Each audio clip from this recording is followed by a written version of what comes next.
अब 3 बार हम प्रेक्षा ध्यान के संकल्प को दोहराएंगे। मैं आत्मशुद्धि के लिए प्रेक्षा ध्यान का प्रयोग कर रहा हूँ। मैं आत्मशुद्धि के लिए प्रेक्षा ध्यान का प्रयोग कर रहा हूँ। मैं आत्मशुद्धि के लिए प्रेक्षा ध्यान का प्रयोग कर रहा हूँ। सबसे पहले कायोत्सर्ग।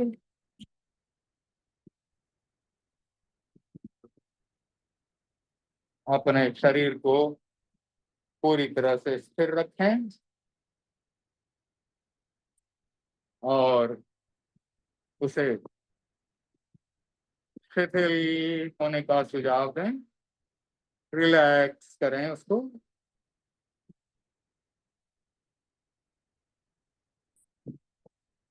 पूरे शरीर को प्रतिमा की भांति अडोल रखना है।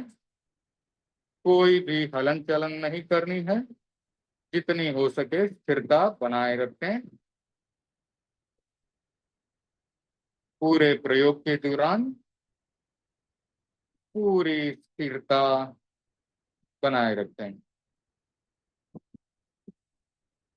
अपने पूरे शरीर को सुझाव दें। एक ही साथ अपने पहले प्रयोगों में हमने एक एक अंग पर ध्यान लगाकर उसे शिथिल होने का सुझाव दिया था। अब आप उस अभ्यास के आदी हो गए हैं। तो इस प्रयोग में पूरा शरीर शिथिल हो रहा है। शिथिल हो रहा है। शिथिल हो रहा है।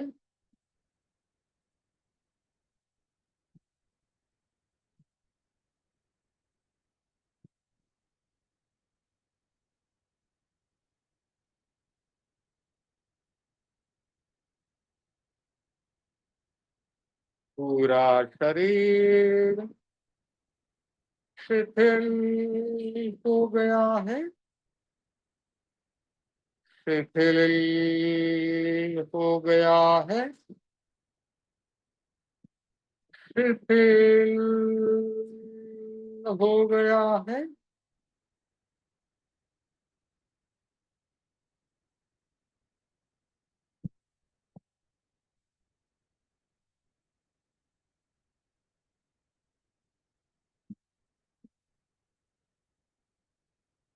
अनुभव करें। पूरा शरीर शिथिल हो चुका है। गहरी शिथिलता का अनुभव करें और पूरे ध्यान के दौरान इसी पोस्चर को, इसी मुद्रा को बनाए रखें। शरीर प्रतिमा की भांति अडोल, एकदम ढीला छोड़ें। कोई अकड़न जकड़न नहीं, कोई पकड़ नहीं। अब हम दीर्घ श्वास प्रेक्षा का प्रयोग करेंगे। अपने श्वास को धीमी गति से लें और उसे लंबा बनाएं। धीरे धीरे श्वास लें। धीरे धीरे श्वास छोड़ें।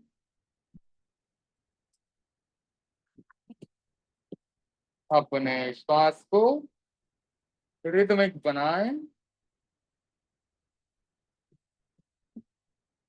पहली बार श्वास लेने में जितना समय लगे, छोड़ने में जितना समय लगे, उसी समय को बनाए रखें। पूरे प्रयोग के दौरान उसी प्रकार से लंबा श्वास लें। और लंबा श्वास छोड़ें।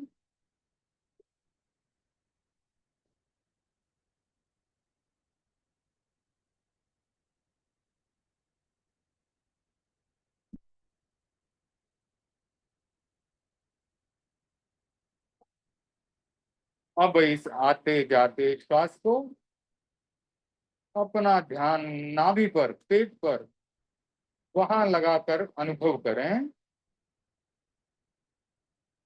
जब श्वास ले रहे हैं तो हवा अंदर जाती है और पेट फूलता है, और जब श्वास छोड़ते हैं हवा बाहर आती है, पेट अंदर की तरफ जाता है, सिकुड़ता है। तो अपने ध्यान को पूरा नाभि पर लगाएं, पेट के ऊपर, नाभि के ऊपर, और आते जाते श्वास का वहां अनुभव करें। सही तरीका यही है। जब आप लेटे होते हैं तब आप अनुभव कर सकते हैं अपना हाथ पेट पर रखकर कि श्वास लेते समय पेट खुलेगा, श्वास छोड़ते समय पेट अंदर जाएगा।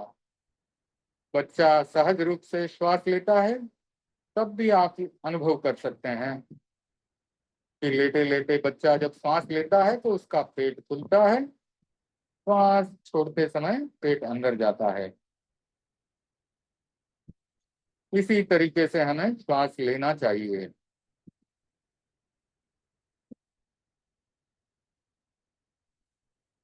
हर श्वास के साथ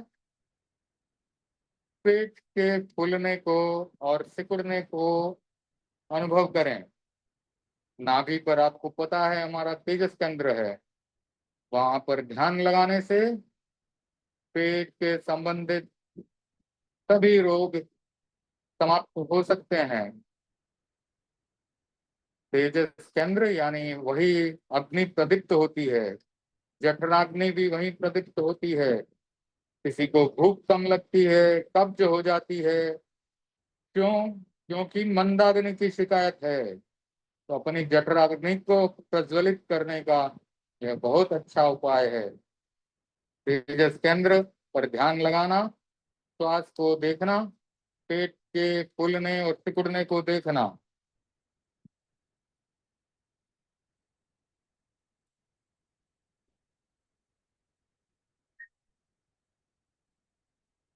अगर कोई विचार आता है उसे दबाने की कोशिश नहीं करें, उसे आने दें, उसे भी देखें दृष्टा भाव से। आत्मा का मूल गुण ज्ञाता दृष्टा भाव। सिर्फ देखें, उसके प्रति कोई राग नहीं, कोई द्वेष नहीं। वो हमें पसंद है या नापसंद है, ऐसी कोई भावना नहीं। सिर्फ देखें। बीच बीच में जब आपकी इच्छा हो श्वास रोककर कुंभक भी कर सकते हैं।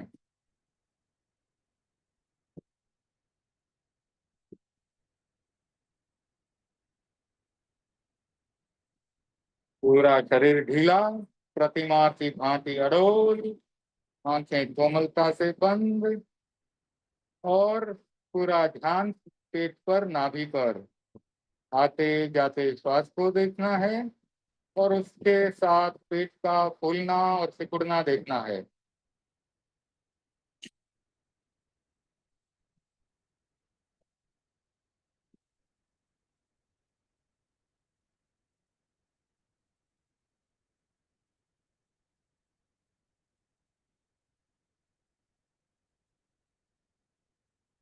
अब अपने ध्यान को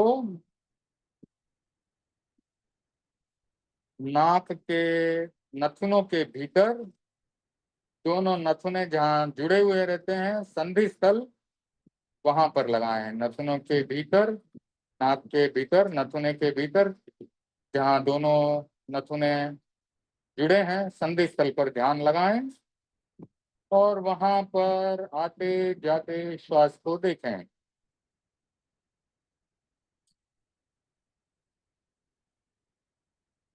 श्वास आ रहा है, श्वास जा रहा है। हर श्वास को अनुभव करें, जागरूकता के साथ उसे देखें।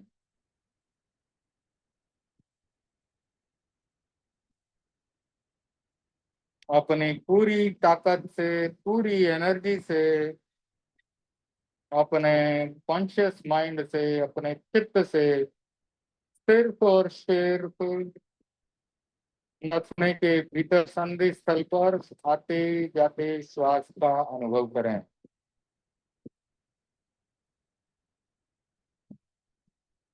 श्वास के सिवाय और कुछ नहीं देखना है।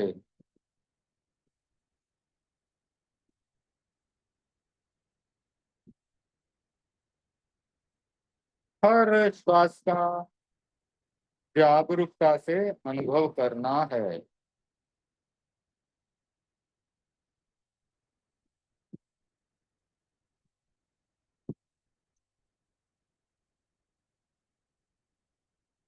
श्वास आ रहा है, श्वास जा रहा है।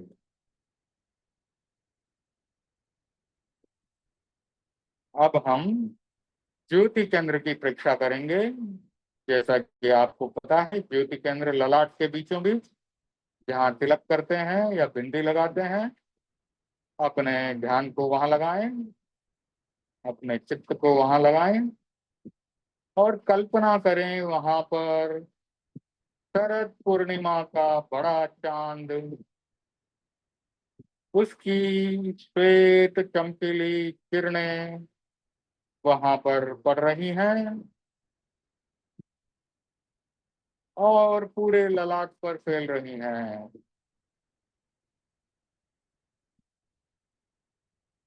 ये श्वेत रंग की चमकीली किरणें पूरे ललाट पर फैल रही हैं, साथ ही साथ भीतर प्रवेश कर रही हैं।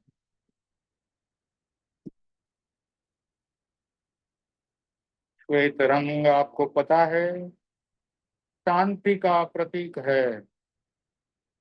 युद्ध विराम के लिए सफेद रंग का झंडा फहराया जाता है।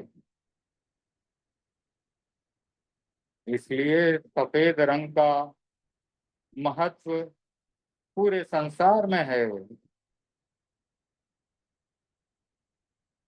यह शांति को साथ में लाता है।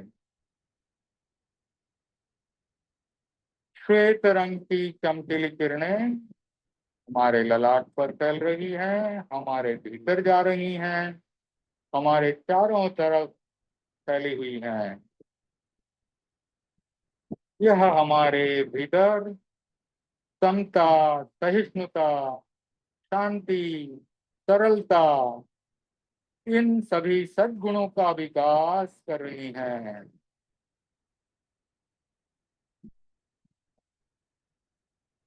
अद्भुत शांति का विकास हो रहा है।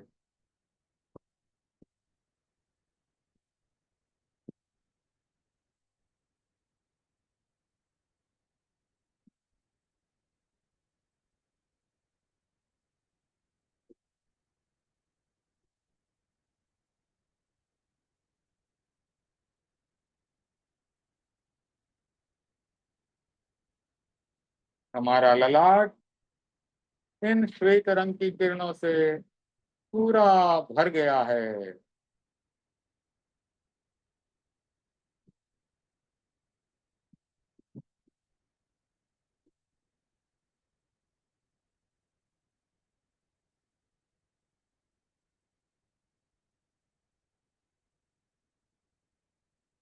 पूर्ण शांति और आनंद का अनुभव करें।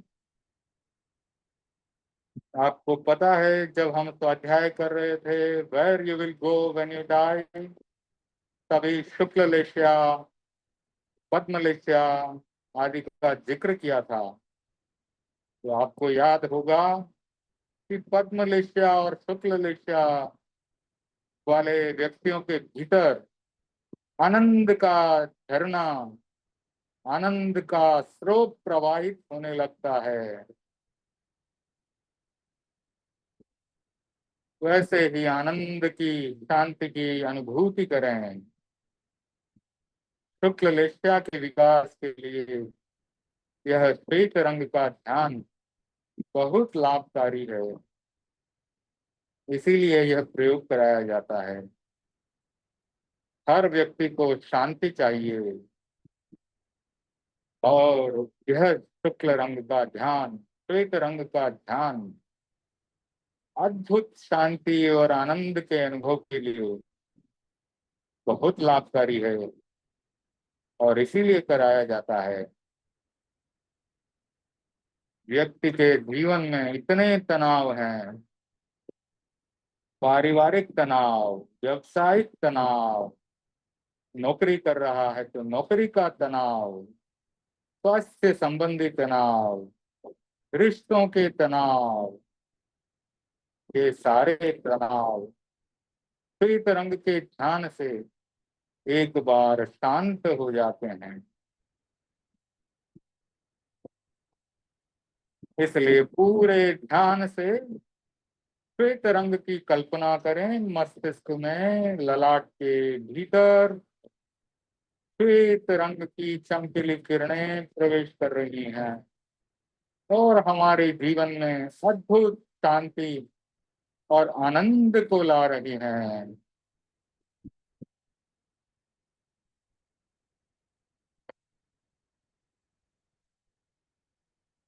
अब आप 2-3 लंबे श्वास लें, फिर हम शरण सूत्र का उच्चारण करेंगे।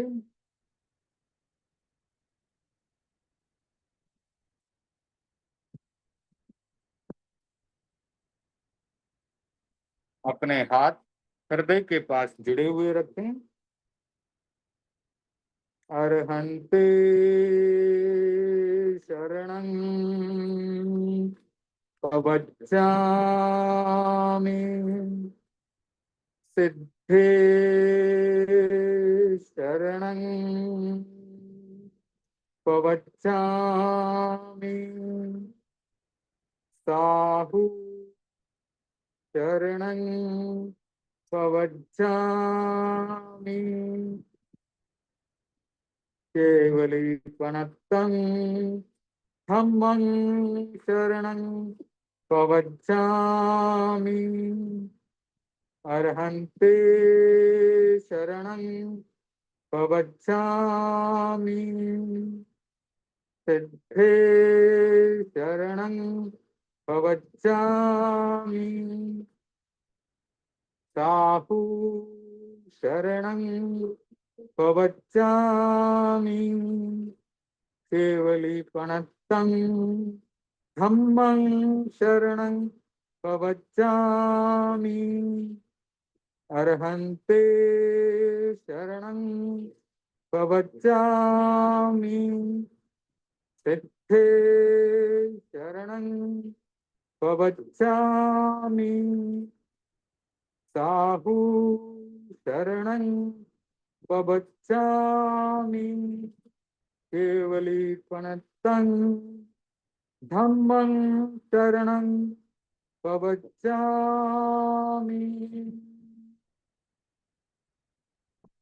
धीमे धीमे अपनी आंखों को कोमलता से खोल सकते हैं। आशा है आपको ये ध्यान का प्रयोग अच्छा लगा होगा। बाद में आप मुझे चैट पे या व्हाट्सएप पे बताएं। अब हम जीव अजीव का स्वाध्याय शुरू करेंगे। 8वां बोल चल रहा था, कहाँ तक पहुंचे कुछ याद है? मुझे लगता है कि हम लोग काय योग में थे और सत्य वचन योग, वचन योग हो गया था शायद। हाँ, मनोयोग हो गया था, वचन योग हो गया था और फिर काय योग में कुछ किया था, कुछ नहीं किया था। तो हम शुरू करते हैं। हमने औदारिक काय योग कर लिया था, औदारिक मिश्र काय योग कर लिया था। तो औदारिक काय योग कब होता है, फिर से एक बार थोड़ा सा रिवाइज कर लेंगे। औदारिक शरीर वाले मनुष्यों और तिर्यंचों में जब उनका जन्म होने वाला होता है, उस समय शरीर पर्याप्ति पूर्ण होने के बाद जो हलन चलन की क्रिया होती है वह है औदारिक काय योग। जैसे हम चलते हैं फिरते हैं, इसी प्रकार से तिर्यंच, कीड़ी मकोड़ी, लट आदि जो भी चलने फिरने वाले प्राणी हैं, वे चलते हैं फिरते हैं, बैठते हैं, हिलते डुलते हैं, उस समय की जो क्रिया है उसे औदारिक काय योग कहा गया। ये बहुत ही आसान है, सरल है समझने में। औदारिक मिश्र काय योग, इसको थोड़ा अच्छे से समझना है, थोड़ा मुश्किल हो सकता है। ये 4 प्रकार से हो सकता है। मनुष्य एवं तिर्यंच गति में उत्पन्न होने के समय जीव आहार ले लेता है, परंतु शरीर पर्याप्ति का बंध पूर्ण नहीं हुआ। औदारिक काय योग में तो क्या बताया कि शरीर पर्याप्ति पूर्ण हो गई, शरीर पूरा बन गया, उसके बाद हलन चलन की क्रिया हो रही है, वो औदारिक काय योग है। यहाँ पर शरीर पर्याप्ति पूर्ण नहीं हुई है, यानी व्यक्ति कहीं पे मृत्यु प्राप्त किया, उसके बाद वहां शरीर छोड़ दिया, फिर 1 2 3 या 4 समय की अंतराल गति में वो चला, फिर अपने नए स्थान पर पहुंचा, वहां जन्म लेने की प्रक्रिया शुरू हो गई, यानी कि गर्भ में आया या और किसी तरीके से, तो वहां पर अभी तक शरीर पर्याप्ति का बंध पूरा नहीं हुआ है। आपको पता है कि पर्याप्तियां 6 हैं, और अंतर मुहूर्त के भीतर, जैसे कि मनुष्य के लिए बता रहा हूँ 6 पर्याप्तियां, बाकी अन्य अन्य में अलग अलग तरीके से होता है। तो मनुष्य के उदाहरण से 6 पर्याप्तियां पूर्ण होने में अंतर मुहूर्त का समय लगता है। तो अभी तक जीव की शरीर पर्याप्ति पूरी नहीं हुई है, और आपको पता है कि अंतराल गति में सिर्फ कार्बन का योग होता है, क्योंकि वहां पर तेजस और कार्बन 2 ही शरीर होते हैं। पहले पिछले जन्म वाला शरीर वहीं छोड़ दिया मरने के समय, और सिर्फ कार्बन और तेजस शरीर लेके चला, और वो अंतराल गति 1 समय या 2 समय या 3 समय या 4 समय की होती है। उसके समय में कार्बन का योग होता है, और अब वो नए जन्म स्थान पर पहुंचा और वहां पर शरीर पर्याप्ति बनाना शुरू किया। उस समय कार्बन काय योग के साथ औदारिक काय योग का मिश्र होता है। तो समझ में आ रही होगी बात, क्योंकि जहां मृत्यु करके शरीर छोड़ दिया, वहां से चलने के समय सिर्फ तेजस और कार्बन शरीर साथ था। उस अंतराल गति में, जो कि 1 समय 2 समय 3 समय या 4 समय की होती है, ये बहुत ही छोटा है। एक समय बहुत छोटा जो है अवधि है, 1 सेकंड से भी बहुत कम है ये। तो उस समय सिर्फ कार्बन का योग होता है, और जब नए स्थान पर पहुंच गया, जन्म ले रहा है या गर्भ में आया है, उस समय शरीर पर्याप्ति का बंध पूरा नहीं हुआ। उस समय की बात है, काय योग के कार्बन काय योग के साथ औदारिक मिश्र होता है। ठीक है, अभी आगे बढ़ते हैं। दूसरा प्रकार, अब ये ऐसे मनुष्यों और तिर्यंचियों के बारे में है जो वक्रीय रूप बना सकते हैं, वक्रीय लब्धि वाले हैं। यानी मनुष्य या तिर्यंच जो है, उसकी सब पर्याप्तियां पूरी हो गई है, और वो अब वक्रीय लब्धि वाला है।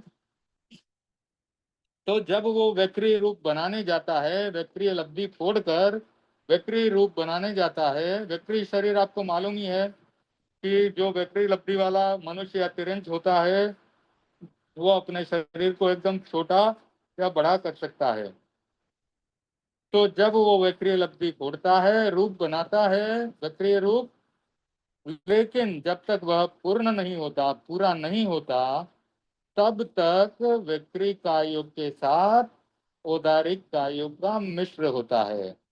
तो ये दूसरा प्रकार हुआ औदारिक मिश्र कायोग का।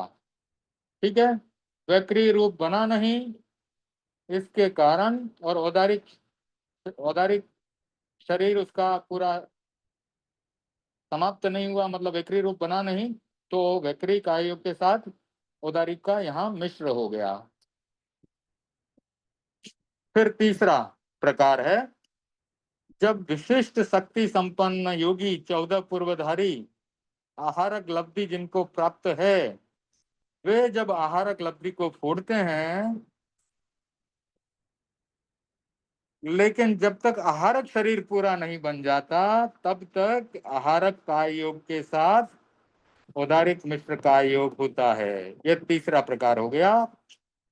चौथा और अंतिम प्रकार क्या है कि केवल ही समुद्घात होता है। ये केवल ज्ञानी जो होते हैं, साधारण रूप से जो केवल ज्ञानी होते हैं, क्योंकि तीर्थंकरों के केवली समुद्घात लगभग नहीं होता है, ऐसा जैसा कि मैंने पढ़ा है। तो केवली समुद्घात साधारण केवली के जब होता है, वो किस कारण से होता है कि उनके जो आघाती कर्म होते हैं, जैसे वेदनी कर्म, नाम कर्म, गोत्र कर्म और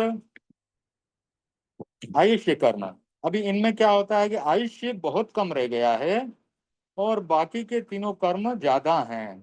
तो वे क्या करते हैं कि अपने केवली समुद्घात के द्वारा पूरे लोक में अपने शरीर प्रदेशों को फैला देते हैं, आत्म प्रदेशों को फैला देते हैं, शरीर प्रदेश नहीं, आत्म प्रदेशों को पूरे लोक के प्रदेशों में फैला देते हैं। जितने लोक में प्रदेश हैं उतने ही हमारे आत्म प्रदेश हैं और वे असंख्यात हैं। तो जब केवली समुद्घात होता है, उसके दूसरे, छठे और सातवें समय में कार्मण का योग के साथ औदारिक मिश्र का योग होता है। अब केवली समुद्घात को थोड़ा और डिटेल में बाद में समझेंगे, अभी इतना समझ लें कि केवली समुद्घात के दूसरे, छठे और सातवें समय में कार्मण के साथ औदारिक मिश्र का योग होता है।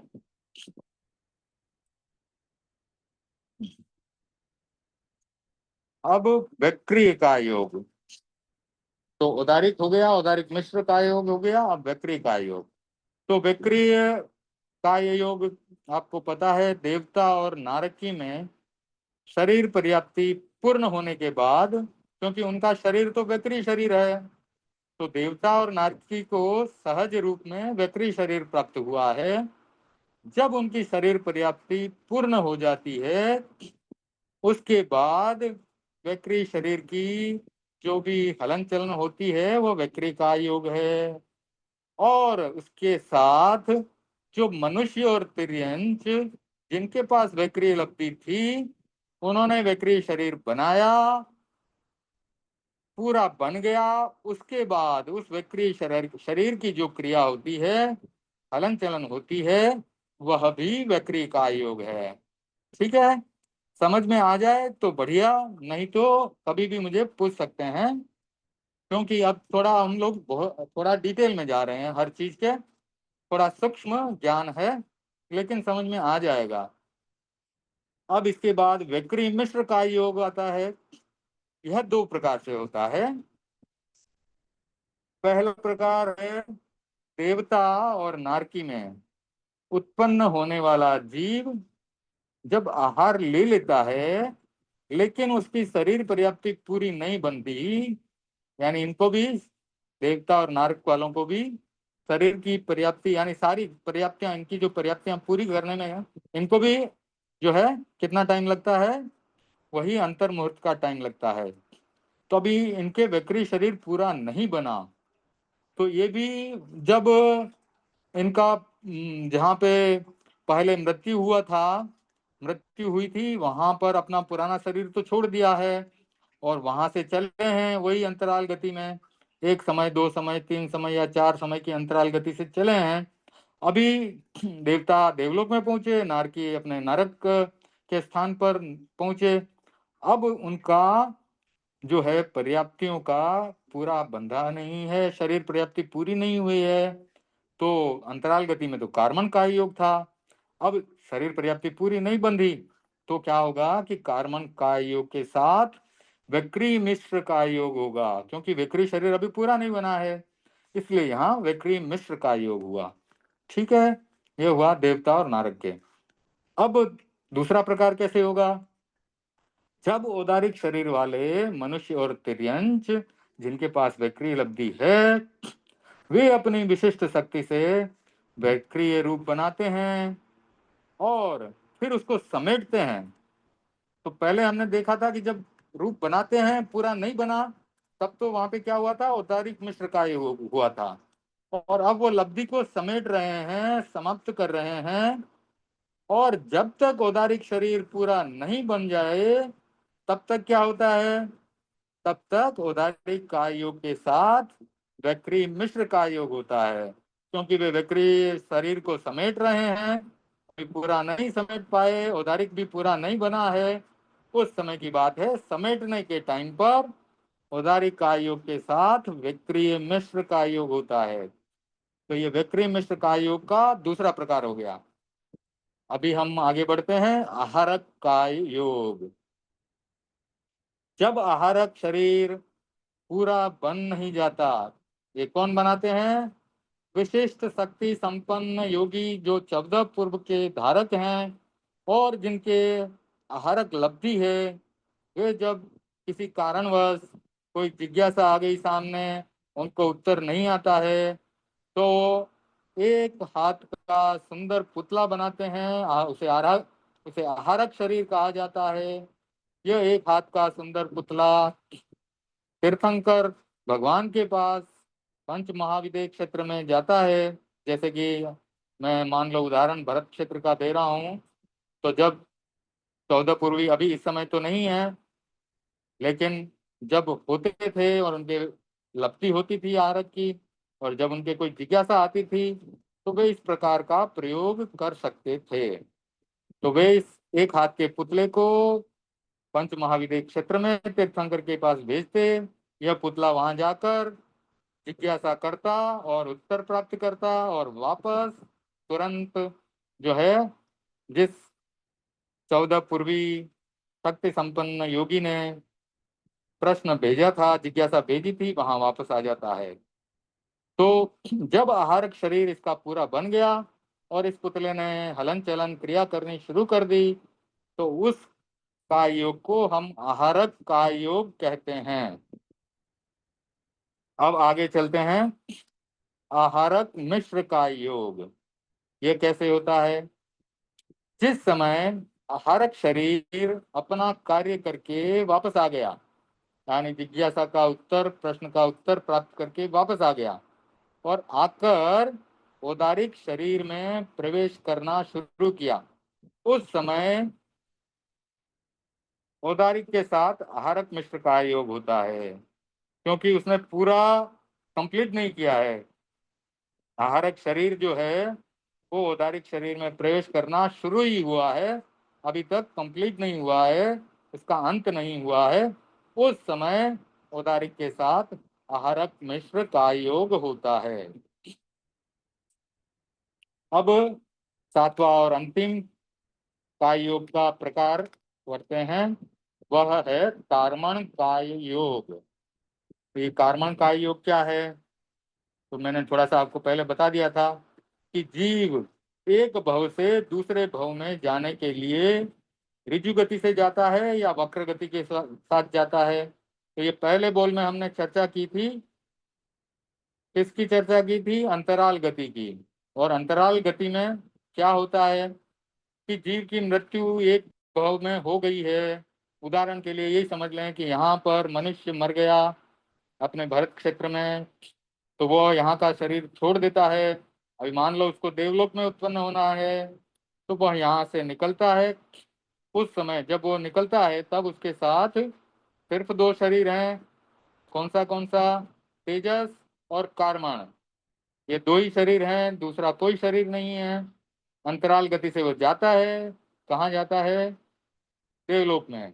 तो इस अंतराल गति में किस भव से किस भव में जा रहा है, उसके ऊपर निर्भर करता है कि उसे एक समय लगेगा, दो समय लगेगा, तीन समय लगेगा या चार समय लगेगा।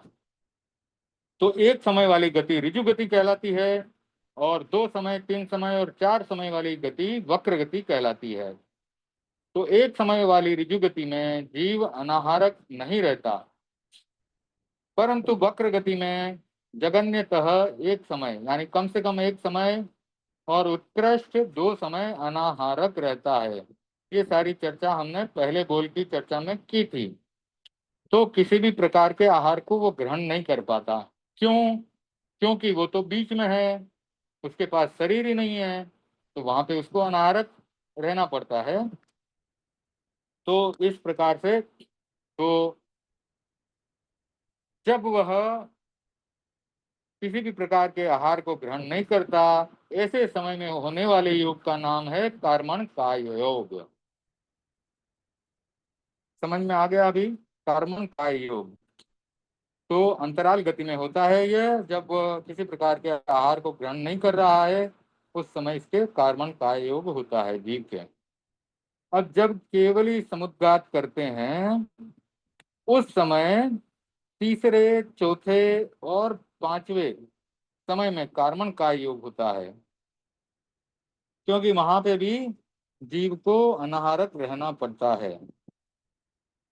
तो जब जब जीव अनाहारक रहता है, उस समय कर्मण काय योग होता है, और उसके तेजस और कर्मण 2 शरीर उस वहां पे साथ में रहते हैं, तब भी कर्मण काय योग होता है। अब प्रश्न आ सकता है कि 4 शरीर की भांति तेजस शरीर का योग क्यों नहीं बताया? आपने क्या क्या योग बताए? उदारिक काय योग बताया, उदारिक मिश्र काय योग बताया, फिर वैक्री काय योग बताया, वैक्री मिश्र काय योग बताया, फिर आहारक काय योग बताया, आहारक मिश्र काय योग बताया, और फिर सीधे कर्मण काय योग में चले गए। तेजस शरीर का योग क्यों नहीं होता?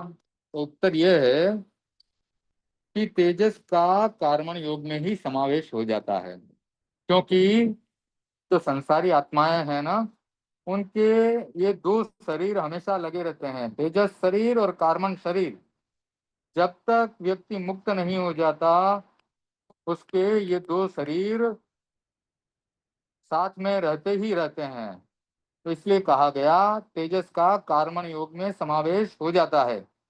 जैसे हमने पढ़ा है कि सम्यक दर्शन ज्ञान चरित्राणि मोक्ष मार्ग, तो कहीं कहीं पे मोक्ष के 3 मार्ग बताए गए, सम्यक दर्शन, सम्यक ज्ञान, सम्यक चरित्र।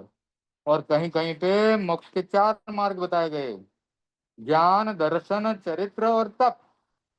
तो ये 3 और 4 का भेद क्यों? तो बताया गया कि सम्यक चारित्र में ही तप का समावेश हो जाता है, उसी प्रकार तेजस का कर्मण योग में समावेश हो जाता है। जिस समय औदारिक, वैक्रिय और आहारक होते हैं, उस समय तो वे अपना काम करते ही हैं, परंतु जिस समय एक भव से दूसरे भव में जाने के समय ये नहीं होते। क्या क्या नहीं होते? औदारिक का योग नहीं होता, वैक्रिक का योग नहीं होता, और आहारक का योग भी नहीं होता।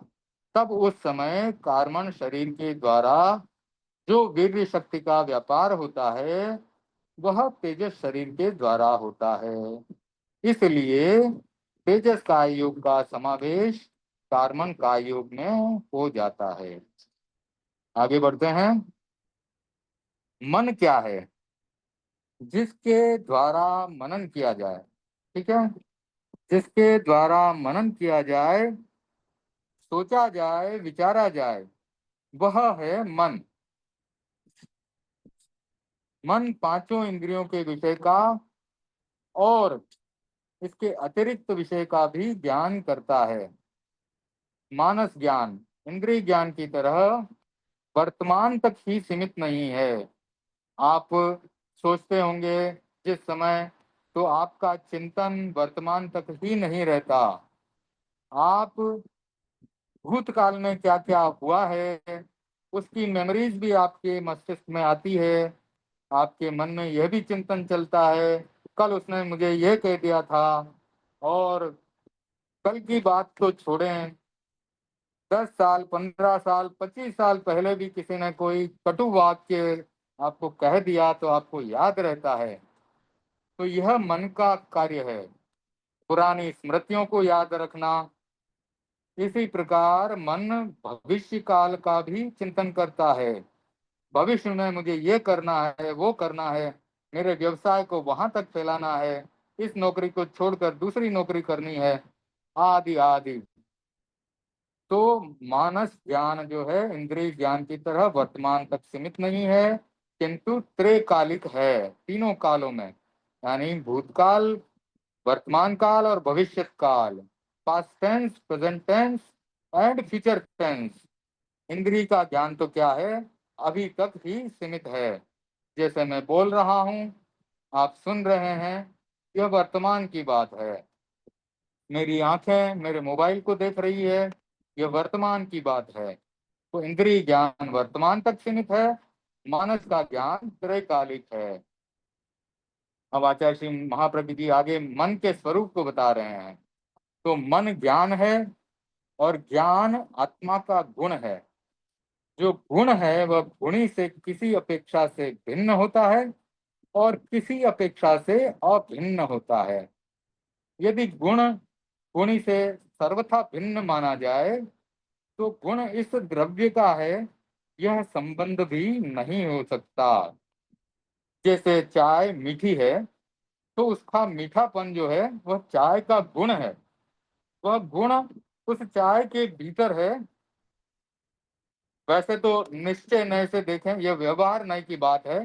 निश्चय नय से देखें तो जीभ स्वाद लेती है, और वह जीभ जो है, जब अगर बुखार आ जाए तो वही मिठाई हमें कड़वी लगने लग जाती है।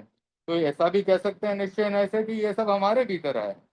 लेकिन व्यवहार नय से समझते हैं कि चाय में मिठास है, वह चाय का गुण है, वह उसके भीतर है, इसलिए उसको एक अपेक्षा से अभिन्न भी मान सकते हैं, और एक अपेक्षा से उसे भिन्न माना जाता है कि गुण जो है गुणी से अलग भी है और उसके भीतर ही है, इसलिए वो अभिन्न भी है। तो यह संबंध, ये अनेकांत का दृष्टिकोण है। तो बताया गया कि यदि गुण गुणी से सर्वथा भिन्न माना जाए तो गुण इस द्रव्य का है, यह संबंध भी नहीं हो सकता। और यदि सर्वथा एक ही मान लिया जाए तो यह गुण है और यह गुणी है, ऐसा भी नहीं कर पाएंगे। तो अनेकांत दृष्टिकोण अपनाते हैं, इसलिए गुण इस गुणी से संबंधित है, ऐसा बताया जाता है। अतएव गुणी से गुण कथनचित भिन्न होता है और कथनचित अभिन्न होता है। तो यह शादवाद का अनेकांतवाद का दृष्टिकोण है। तो मन आत्मा से कदापि पृथक नहीं हो सकता, यानी जिस जीव में मन नहीं है, जिस जीव में आत्मा नहीं है, तो उसके मन भी नहीं हो सकता। तो इस अपेक्षा से वह आत्मा से अभिन्न है और वह आत्मा का गुण है, इस अपेक्षा से वह आत्मा से भिन्न भी है। अब मन के विभाग बताए गए। मन के विभाग दो हैं, द्रव्य मन और भाव मन। द्रव्य मन यानी ऑब्जेक्टिव माइंड, भाव मन यानी कि सब्जेक्टिव माइंड। तो द्रव्य मन का संबंध जो है मस्तिष्क और इंद्रियों के साथ है, या फिजिकली है, कुछ है ये। जैसे कि अब मेरे हाथ में किताब है या मेरे हाथ में मोबाइल है, तो यह कुछ है, इसका अनुभव किया जा सकता है। इसी प्रकार द्रव्य मन भी उद्गलों से बनता है। तो यह इसका संबंध मस्तिष्क और इंद्रियों के साथ जुड़ा हुआ है, और भाव मन का संबंध जो है वो आत्मा के साथ जुड़ा हुआ है। भाव मन या आत्मा अलग अलग नहीं है, ये दोनों एक ही माने जा सकते हैं। जिससे विचार किया जा सके, ऐसी आत्मिक शक्ति को भाव मन कहते हैं। और विचार करने में सहायक होने वाले सूक्ष्म सूक्ष्म परमाणुओं को द्रव्य मन कहते हैं। तो भाव मन तो सभी जीवों के होता है, परंतु बहुत बूढ़ा आदमी पांव से चलने की शक्ति होने पर भी लकड़ी के सहारे के बिना नहीं चल सकता। इसी तरह भाव मन होने पर भी जब द्रव्य मन के बिना जब द्रव्य मन नहीं होगा तो उसके बिना स्पष्ट विचार नहीं किया जा सकता। तो द्रव्य मन की अपेक्षा से ही जीवों के संगी और असंगी, ये दो भेद किए जाते हैं। तो आपने शब्द सुना होगा, संगी जिसके मन है तो यहाँ पर समझना चाहिए कि उसके द्रव्य मन विकसित है। असंगी यानी कि उसके मन नहीं है, यानी कि उसके द्रव्य मन नहीं है। तो आपको पता होगा कि जो पृथ्वी का, अप का, तेजस का, वायु का, वनस्पति का आदि के जीव हैं, इनमें द्रव्य मन नहीं होता। द्विंद्रिय में भी, त्रिंद्रिय में भी, चतुरेंद्रिय में भी द्रव्य मन नहीं होता। ये भूतकाल, भविष्य काल आदि के बारे में चिंतन नहीं कर सकते। ये बस सिर्फ इतना कर पाते हैं कि सुख की दिशा में गति कर लेते हैं और दुख से निवृत्त होने के लिए भाग सकते हैं वहां से। तो पंचेंद्रिय प्राणियों में भी किसी किसी के मन नहीं होता, उन्हें असंगी पंचेंद्रिय कहा जाता है। तो आगे जब जीवों के भेद आएंगे तब विस्तार से हम संगी और असंगी जीवों के बारे में भी बताएंगे। तो इस प्रकार से जिनके द्रव्य मन है वे संगी हैं। ठीक है, अब आगे बढ़ते हैं। पृथ्वी काय से लेकर चतुरेंद्रिय पर्यंत जीवों के तो मन होता ही नहीं है, जैसा कि मैंने बताया। पंचेंद्रिय के मन होता है पर सबके नहीं होता। पंचेंद्रिय के 4 वर्ग हैं, देवता, नारक, मनुष्य और तिर्यंस। इनमें देवता और नारक पहले 2 वर्ग, उनमें तो मन उन्हीं के होता है। पहले 2 वर्गों में मन उन्हीं के होता है जो गर्भोत्पन्न है। समुच्चय मनुष्य और तिर्यंस के मन नहीं होता।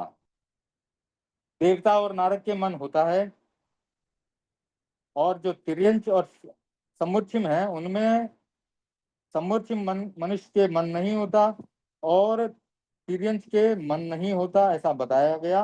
कृमि, कीड़े मकोड़े आदि के भी सूक्ष्म मन विद्यमान है, लेकिन वैसा मन नहीं है जो कि त्रैकालिक चीजों का ज्ञान कर सके। अतः वे हित में प्रवृत्ति और अनिष्ट में निवृत्ति कर लेते हैं,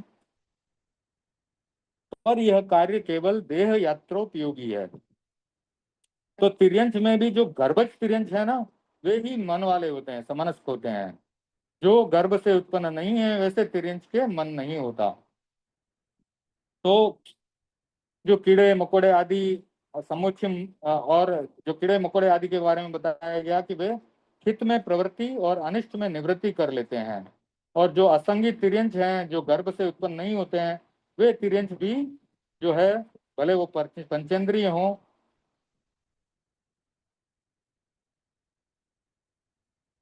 तो वे जो है हित में प्रवृत्ति और अनिष्ट में निवृत्ति कर लेते हैं, पर यह कार्य केवल देह यात्रा उपयोगी है, इससे अधिक नहीं है। इसलिए इनको मन रहित कहा जाता है। समनस्क प्राणी निमित्त मिलने पर देह यात्रा के अलावा भूतकाल भविष्य काल का चिंतन कर सकता है, और उसको विशेष ज्ञान प्राप्त हो जाए तो पूर्व जन्म की भी समस्त घटनाओं का स्मरण कर सकता है। अतः इन्हीं प्रकार के प्राणियों को यहाँ समनस्क कहा गया। तो देवता और नारक तो मन वाले होते ही हैं, और मनुष्य और तिर्यंस में जो गर्भज मनुष्य है और गर्भज तिर्यंस है, जो गर्भ में आकर के फिर पैदा होते हैं, वे ही समनस्क हैं, उनके ही मन होता है। अब ज्ञान का क्रम, आज ये अध्याय शायद खत्म हो जाएगा तो उसको समाप्त करते हैं। हमें बाहरी दुनिया का ज्ञान इंद्रियों के द्वारा होता है। इंद्रियां इस ज्ञान को मस्तिष्क तक पहुंचाती हैं।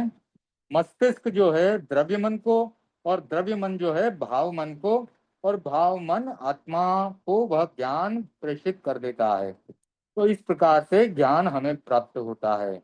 जो बाहर की दुनिया है, जैसे आंख के द्वारा हमने कुछ देखा, वह सबसे पहले मस्तिष्क में गया, मस्तिष्क से द्रव्य मन में गया, फिर द्रव्य मन से भाव मन में गया, और फिर अपनी आत्मा तक पहुंच गया। इस प्रकार से ज्ञान हम हमारी आत्मा तक पहुंचता है। यदि द्रव्य मन न हो, तो ये मैंने आंख के उदाहरण से समझाया, कान का भी यही प्रक्रिया है। बाहर से जो शब्द आ रहा है वो कान के द्वारा, जो सुगंध आ रही है वो नाक के द्वारा, खाने का स्वाद ले रहे हैं वो जीभ के द्वारा, ठंडा गर्म का अनुभव कर रहे हैं वो स्पर्श के द्वारा। ये सारा मस्तिष्क तक पहुंचता है, फिर द्रव्य मन, फिर भाव मन, फिर आत्मा तक पहुंचता है। यदि द्रव्य मन न हो तो आत्मा को इंद्रिय जन्य ज्ञान नहीं हो सकता। संसारी समनस्क आत्मा के द्रव्य मन अवश्य होगा, वह मुक्त आत्मा के नहीं होता। अतः मुक्त आत्मा को इंद्रियों से ज्ञान भी नहीं होता। वह तो संपूर्ण ज्ञान मन है, ज्ञानमय है, क्योंकि वे तो केवल ज्ञानी है। अब मन का व्यापार, मन क्या करता है? स्पर्श रस गंध रूप शब्द में इंद्रिय ज्ञान की प्रवृत्ति होने के पश्चात मन की प्रवृत्ति होती है। जब इंद्रियां अपने अपने विषय का ज्ञान कर लेती हैं, तब उन विषयों पर मनन करना मन का काम है। इसके सिवाय चिंतन आदि में भी मन की प्रवृत्ति स्वतंत्र भी होती है। मन का परिमाण मनन करने में सहायता करने वाले पुद्गलों से निष्पन्न द्रव्य मन अर्थात पौद्गलिक मन शरीर व्यापी है, पूरे शरीर में व्याप्त है। और जो मनन करने वाला भाव मन अर्थात जीव मन है, वह आत्म प्रदेश व्यापी है, आत्मा के प्रदेशों में व्याप्त है। इंद्रियों के द्वारा ग्रहण किए गए सब विषयों में मन की गति है, और वह मन को शरीर व्यापी माने बिना घट नहीं सकता। जैसे कि आपको पता है, शरीर के हर भाग में सेंसरी नर्व्स हैं। आपके शरीर के किसी भी भाग में पिन को चुभोया, तुरंत आपके मस्तिष्क तक संवेदन पहुंच जाता है, और मस्तिष्क के माध्यम से फिर मन तक, मन के माध्यम से आत्मा को ज्ञान हो जाता है कि कहीं या तो कांटा चुभा है और कहीं पर पिन चुभी है।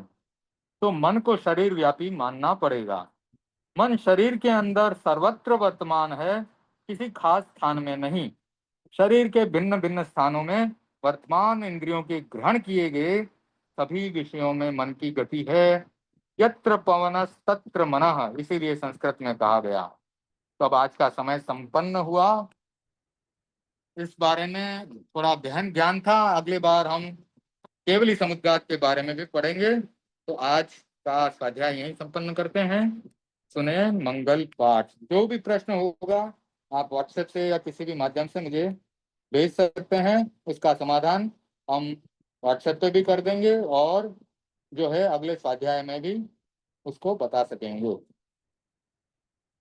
तो परम पूज्य गुरुदेव की आज्ञा से सुने मंगल पाठ। ओम ह्रीं नमो अरहंताणं, ओम ह्रीं नमो सिद्धाणं, ओम ह्रीं नमो आयर्याणं, ओम ह्रीं नमो उज्जायाणं, ओम ह्रीं नमो लोये सब्बसाहूणम्। एसो पंचनमुक्कारो सब्ब पावपणासनो, मंगलानं च सब्बेसिं परमं हवै मंगलम्। चित्तारी मंगलम, अहंता मंगलम, सिद्धा मंगलम, साहू मंगलम, केवली पणत्तो धम्मो मंगलम। चित्तारी लघुत्तमा, अहंता लघुत्तमा, सिद्धा लघुत्तमा, साहू लघुत्तमा, केवली पणत्तो धम्मो लघुत्तमो। चत्तारि शरणं प्रवज्जामि, अर्हन्ते शरणं प्रवज्जामि, सिद्धे शरणं प्रवज्जामि, साहू शरणं प्रवज्जामि, केवलीपणत्तं धम्मं शरणं प्रवज्जामि। धम्मो मंगलमुक्तिष्ठम्, अहिंसा संयमोऽतवो, देवावितं नमन्सन्ति यस्य धम्मे शयामनो। चैत्याभारं वासं चक्रवर्ती महिड्यो, सन्ति सन्ति करेलोये भक्तो गई मनोदरम। देवदानव गंधर्वा जख रक्षस किन्नरा, बंभयारिं नमन्सन्ति दुष्करं ये करन्ति तम्। सर्वमंगल मांगल्यं सर्वकल्याणकारणं, प्रदानं सर्वधर्माणां जैनं जयति शासनं। मंगलम भगवान वीरो, मंगलम गौतमो गणि, मंगलम स्थूलिभद्राजा, जैन धर्मोस्तु मंगलम। मंगलम मतिमान भिक्षु, मंगलम भारमल्लक, मंगलम राय चंद्रार्य, मंगलम तुलसी गुरु। महाप्रज्ञोस्तु मंगलम, महातमोस्तु मंगलम, तेरा पंथोस्तु मंगलम। विघ्नहरण मंगल करण, काम भिक्षुनो नाम, गुणोड़क सुमरण कर्या करे चिंत्या काम। विघ्नहरण मंगल करण, काम भिक्षुनो नाम, गुणोड़क सुमरण कर्या करे चिंत्या काम। विघ्नहरण मंगल करण, काम भिक्षुनो नाम, गुण ओळख सुमरण कर्या करे चिंत्या काम, करे चिंत्या काम। करे ये क्या काम, अंगूठे अमृत बसे, लब्ध तना भंडार, श्री गुरु गौतम सुमरिए, मन वांछित फल दातार, मन वांछित फल दातार। उपसर्गहरं पासं पासं वन्दामि कं गणमुखं, विषहर विषनिन्नासं मंगल कल्याण आवासं, विषहर पुल्लिंगमन्तं कंठे धारय जय सिया मनुओ, तस्य गहरोगमारि तुट्ठ जरा जंती उसामं, चिट्ठौ दूरे मंतो तुज्ज प्रणामो विबहु फलो होई, नर तिरिये सुविजीवा पावंति न दुख दोहकम, तुह सम्मत्ते लत्ते चिंतामणि कप पाय बप्पहिये, पावंति अभिज्ञेनम जीवाय रामरम ठाणम। यह संतुओ महायश भक्ति भरन भरेण येण, ता देव दिव्य बोई, भवे भवे पास जनचंद, भवे भवे पास जनचंद। ओम अरहम। जय ज्ञानेंद्र। परम पूज्य गुरुदेव के प्रति बहुत बहुत कृतज्ञता, और आप सब जो भी जुड़े आप सबका धन्यवाद, और जय ज्ञानेंद्र।